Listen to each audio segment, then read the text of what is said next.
In this week's lecture, I'm going to introduce Emerson and Thoreau, whose writings you've been assigned to read. But I want to begin by talking about a movement that was happening at the time, and that was gaining steam. It had started around the beginning of the 1800s in New England, around Massachusetts, and it would eventually go on to influence thinkers not just in America, but over Europe as well. And this was Transcendentalism. That's like a really long word, but it sounds more complicated than it really is. Transcendentalism was a really important movement in the evolution of American thought. Up until that point, writers and philosophers in the country had been operating under either one of two worldviews. There was a Calvinistic worldview that had been maintained by the Puritans and was still maintained by a lot of people in America then, and Romanticism, which we've discussed at length in other lectures. Now, one thing that Calvinist thought and Romanticism tended to have in common was that it took a pessimistic view of human nature. Obviously, one held to the idea of original sin and total depravity. The other, as we've seen, wanted to explore the darker side of our consciousness and to turn up the secret evils in the human heart, like we saw with writers like Edgar Allan Poe and Nathaniel Hawthorne. But Transcendentalism took a different view of human nature, a fundamentally optimistic one. In Transcendentalist thought, we weren't so much corrupt and evil in ourselves, as the Puritans and Romanticists tended to believe, but it was a bad education and a bad society which had corrupted us.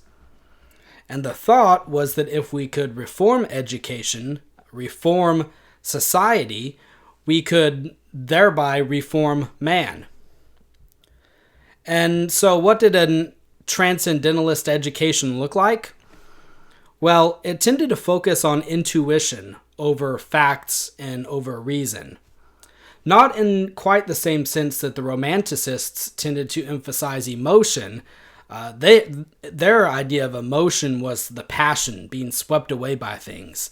Intuition, in the Transcendentalist sense, was more what you felt after meditation. It was a more calm idea than the stormy, cloudy bursts of Romanticist passion. So Transcendentalists were suspicious of knowledge that came solely from the material world, or the world of our senses. They thought that intuition, meditation, thinking about things would provide answers. And they were a lot like the Greek philosopher Plato in this way. I don't know if you've studied him much, but Plato's philosophy divided existence essentially into two categories.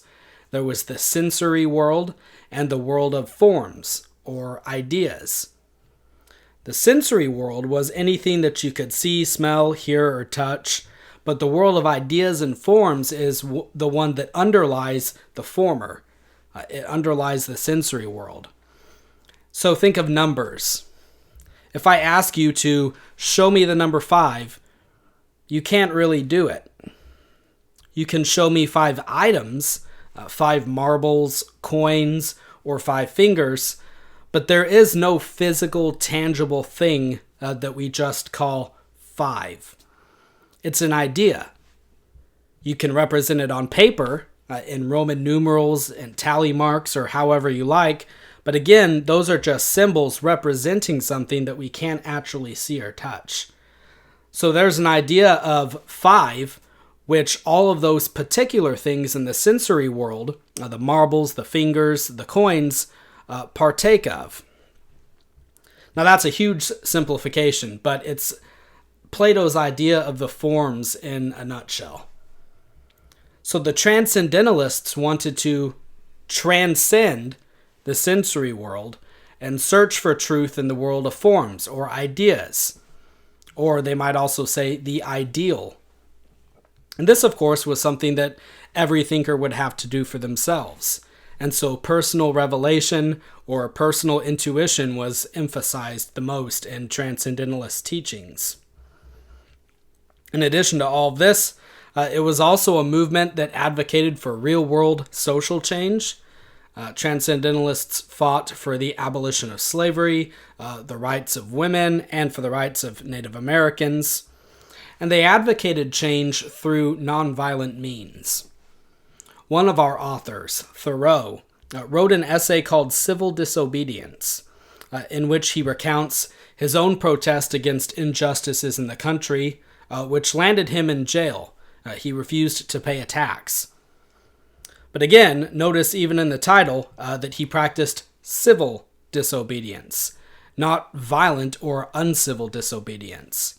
And Thoreau's essay would later go on to influence people during the civil rights movement in the 1960s, Martin Luther King Jr., as well as Gandhi over in India, people like that. So, while there were a number of writers and thinkers who would fall under the label of American Transcendentalists, there were three who were the most well-known and influential. One of them, Walt Whitman, we've already discussed. The other two are the authors that we're reading this week. So, Ralph Waldo Emerson, three names, was a lecturer and a philosopher who really helped to kick off the Transcendental movement with his essays titled Nature and Self-Reliance. Now, he was seen as a rebel, and his essays were seen as dangerous. He was someone who was challenging pre-existing American thought, not just in philosophy and theology, but in literature too.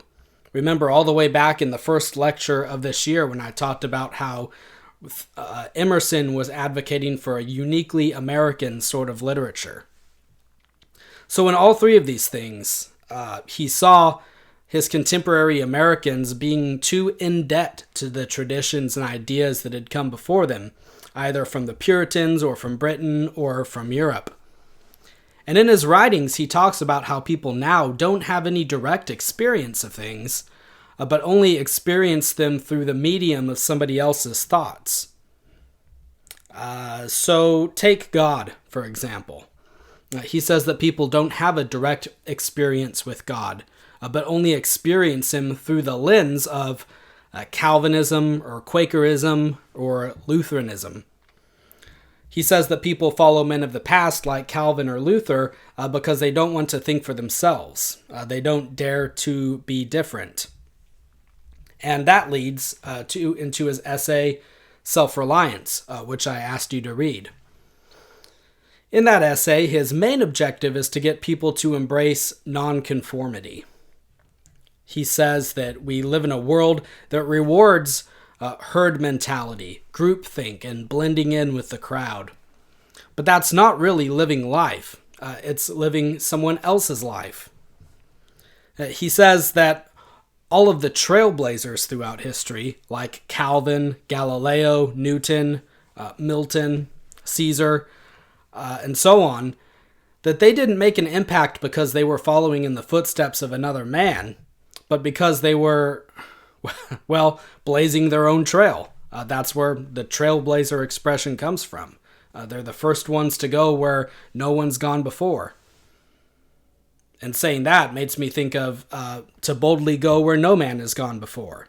The quote from the Star Trek TV show, which kind of, I don't know if you've seen Star Trek, but does kind of play with this transcendentalist philosophy and thought.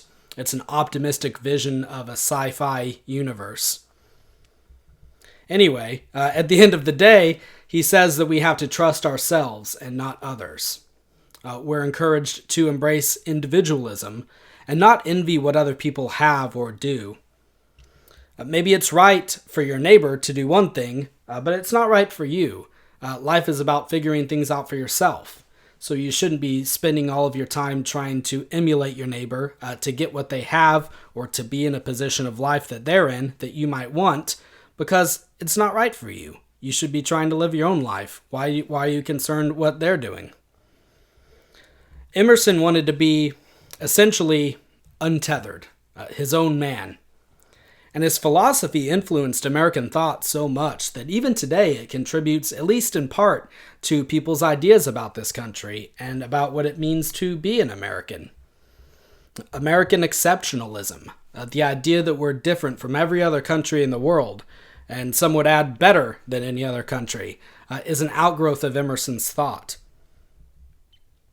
Now, our second writer, Henry David Thoreau, was Emerson's friend and student, and he decided to put into practice what Emerson was preaching.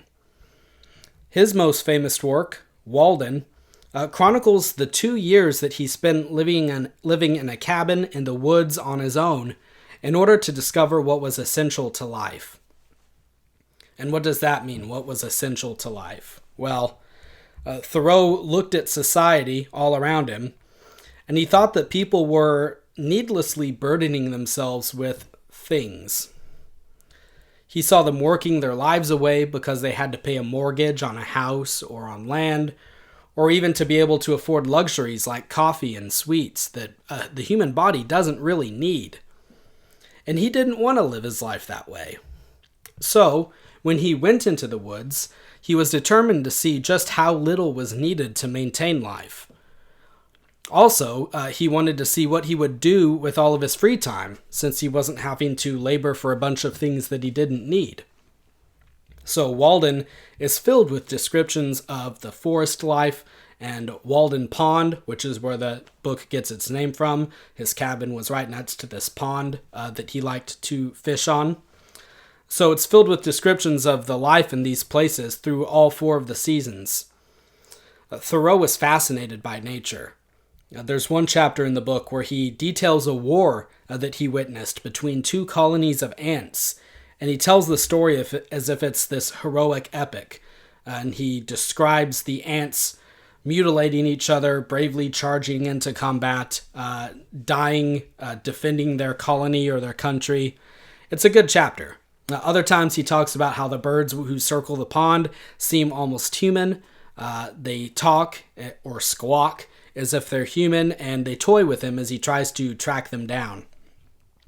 So for Thoreau, simplicity is key. Of course, everyone thought he was crazy, and he still has kind of that reputation today, I think. The crazy guy that goes off and lives in the woods. But he'd already learned from Emerson that it doesn't matter what everyone else thinks, because at the end of the day, you've got to march to the beat of your own drum. So we'll talk more about what Emerson and Thoreau believed and about some problems with their philosophy during our class time when we meet next. I think that there's a way in which the lessons of Emerson and Thoreau can be helpful to us as Christians, and that there's also some ways in which they can be problematic or dangerous. So we'll talk about that then. Thanks.